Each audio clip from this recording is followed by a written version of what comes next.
بسم اللہ الرحمن الرحیم، السلام علیکم۔ ہمارے اس چینل میں آپ سب کا خوش آمدید۔ دوستو، آئی سی سی T20 ورلڈ کپ 2021 کے لیے شرجیل خان اور محمد عامر کے ساتھ جو زیادتی ہوئی ہے اس کی تو مثال نہیں ملتی۔ اب شرجیل خان اور محمد عامر نے بھی اپنی تاریخ کا سب سے بڑا فیصلہ اٹھایا ہے اور پاکستانی ٹیم کو چھوڑنے کے لیے وہ راضی ہو گئے ہیں اور جلد انڈین ٹیم جوائن کریں گے۔ دوستو، اس خبر میں کتنی سچائی ہے؟ کیا یہ بات سچ ہے؟ کیا سچ میں آئی سی سی T20 ورلڈ کپ میں Sharjeel Khan Indian cricket team میں کھیلیں گے یا نہیں؟ ہم آگے چل کر آپ کو اس ویڈیو میں ڈیٹیل سے بتائیں گے، لیکن ویڈیو میں آگے بڑھنے سے پہلے آپ سے گزارش کروں گا کہ اس ویڈیو کو لائک کیجیے گا، چینل کو سبسکرائب کیجیے گا اور ہمیں یہ بتا دیجیے کہ ورلڈ کپ میں کیا پاکستانی ٹیم میں شرجیل خان اور محمد عامر کو شامل کر لینا چاہیے یا نہیں؟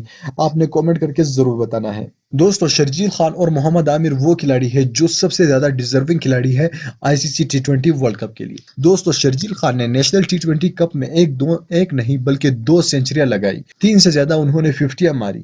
دوستو، شرجیل خان ایک ایسا کھلاڑی ہے جس کی پاکستانی ٹیم میں سب سے زیادہ ضرورت تھی۔ دوستو، شرجیل خان اگر ایک بھی میچ میں ٹک جائے یا فائنل میچ میں، سیمی فائنل میچ میں یا بھارت کے ساتھ بڑے میچ میں، تو وہ میچ پاکستانی ٹیم 100% جیت جائے گا۔ اور رہی بات محمد عامر کی، تو حارث روف یا محمد وسیم کی جگہ محمد عامر کی تو جگہ 100% بنتی ہے۔ لیکن کچھ بورڈ میں ایسے لوگ ہیں جو ان دونوں کھلاڑی سے نفرت کرتے ہیں، وہ نہیں چاہتے کہ یہ دو کھلاڑی آئے، اسی کی وجہ سے یہ لوگ نہیں آئے۔ اب آوازیں آ رہی ہے اور خبریں آ رہی ہے کہ یہ دونوں کھلاڑی ورلڈ کپ میں انڈین ٹیم میں کھیلیں گے، لیکن اس بات میں ابھی تک 100% درست بات نہیں ہے، کیونکہ ابھی تک نہ آفیشلی شرجیل خان نے اس کی تصدیق کی ہے، نہ محمد عامر نے۔ دوستو، یہ تو آنے والا وقت ہی بتائے گا کہ یہ دونوں کھلاڑی انڈین ٹیم کے ساتھ کھیلتے ہیں یا نہیں۔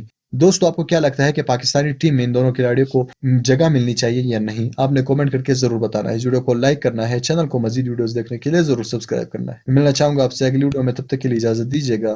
اللہ حافظ۔